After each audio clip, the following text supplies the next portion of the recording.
Di sini tempatnya ngajinya. Kembali lagi tadi ya. Yuk kita doakan dulu mudah-mudahan kalau di sini ada yang masih berpacaran, mumpung ini di majelis taklim penuh oleh malaikat, mari kita doakan semoga mereka hari ini juga putus. Jangan khawatir. Kok saya diputusin terus sedih, nggak apa-apa, sedih itu manusiawi. Tapi ketika nangis, nangis juga ada dua. Ada yang nangisin masalah, ada yang nangisin dosa penyebab masalah. Beda tidak? Beda. Yang nangisin masalah gimana? Kenapa kamu nangis anak muda? Iya, habis diputusin pacar.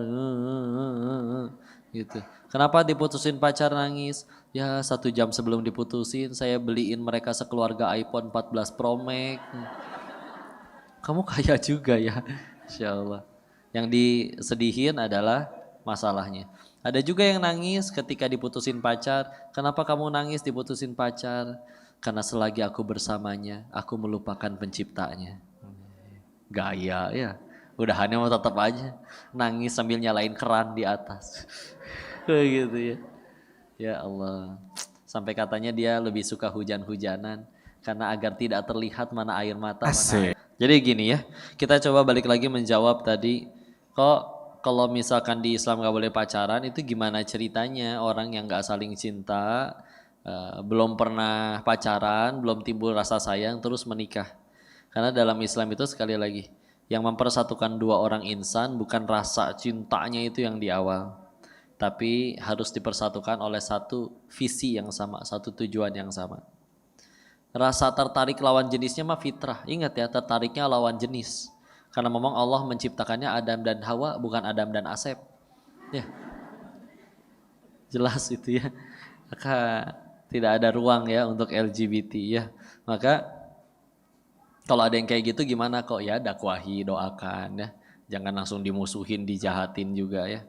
Suatu saat bisa berubah. Amin ya rabbal alamin. Hidayah turun. Amin, amin, amin. Maka istilah dengan tadi kita sepakat, oke, masalahnya cintanya itu manusiawi nih, tertarik sama lawan jenisnya. Ketika udah tertarik sama lawan jenis, nah tertariknya karena apa? Karena kalau tertariknya karena sesuatu yang bisa habis, bisa hilang, contoh hartanya cuma titipan, terserah yang punya mau ambil kapan aja. Ketampanan atau kecantikan habis dimakan usia, ya. Tidak mungkin selamanya cantik atau tampan, ya. Lalu kalau karena jabatannya, ya ada juga yang belum 5 tahun udah ketangkap KPK. Ya.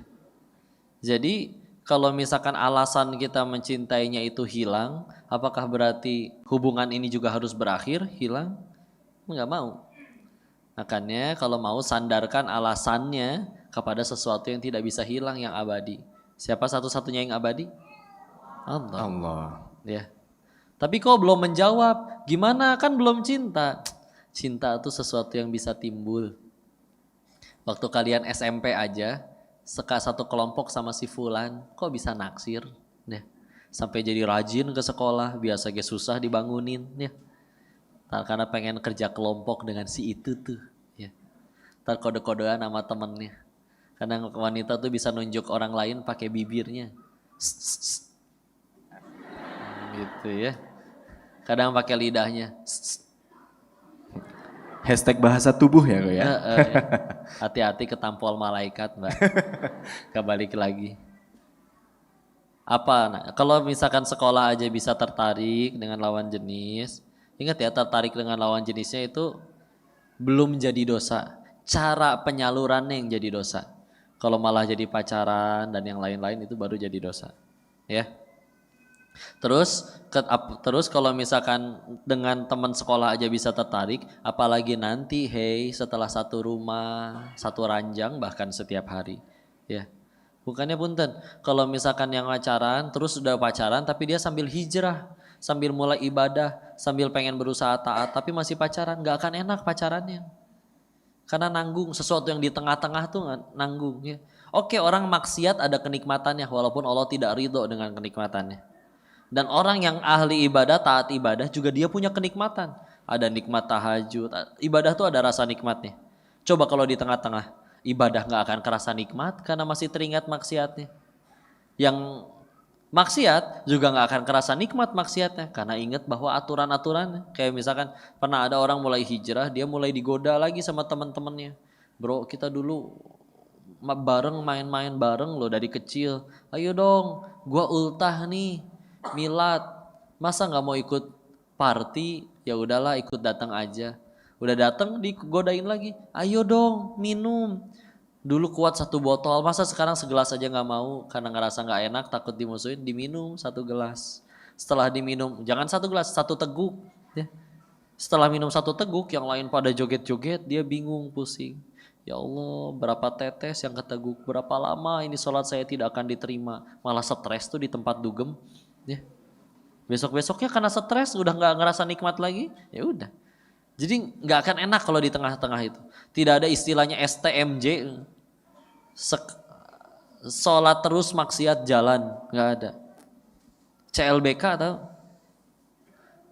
cepat lari bau kentut. Maaf ya, ini informasi yang tidak penting. Ya.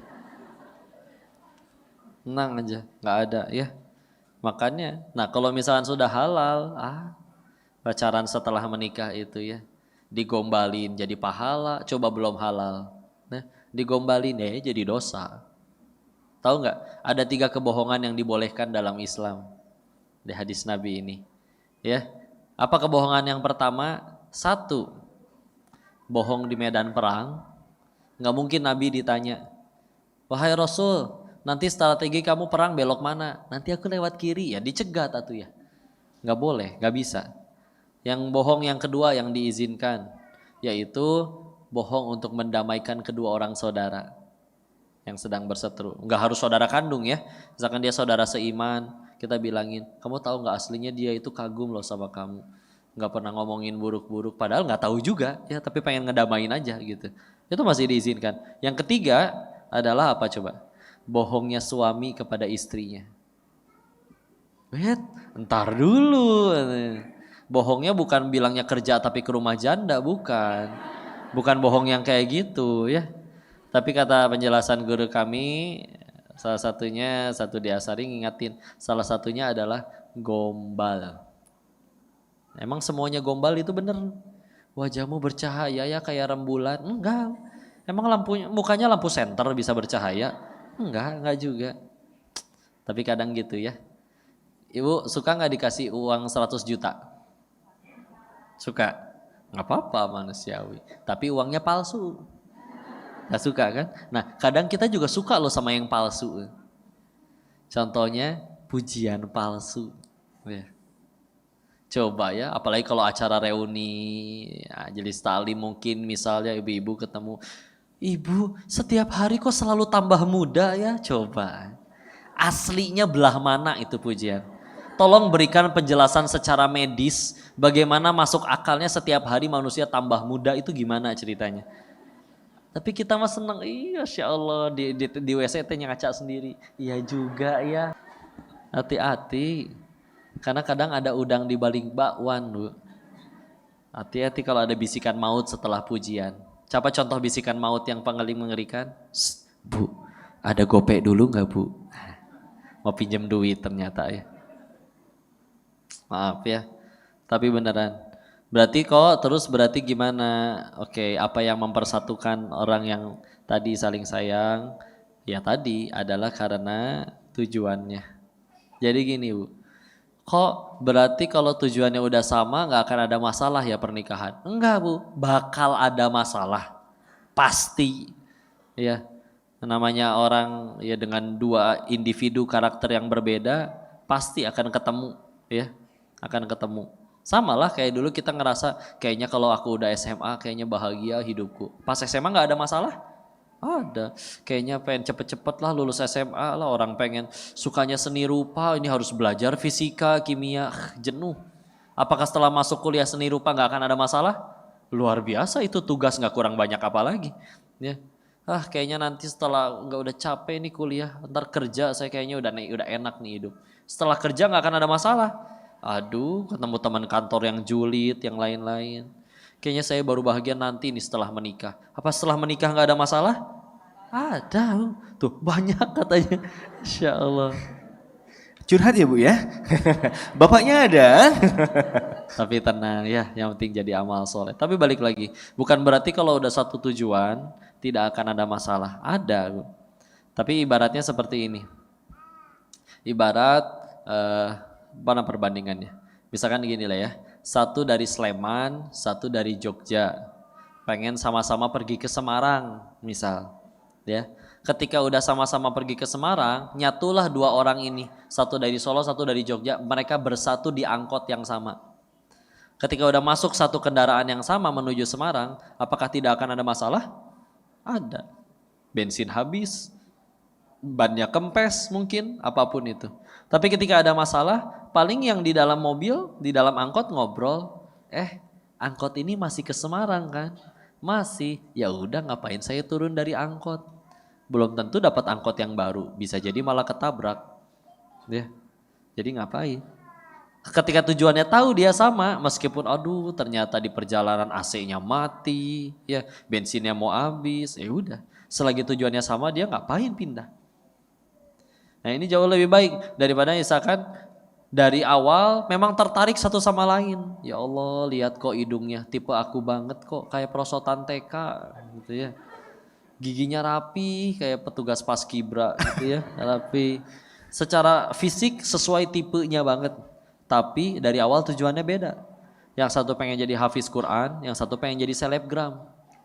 Sama aja kayak berangkat dari titik yang sama, tapi satu pengen ke Semarang, satu pengen ke Surabaya, jauh kemana-mana. Ya.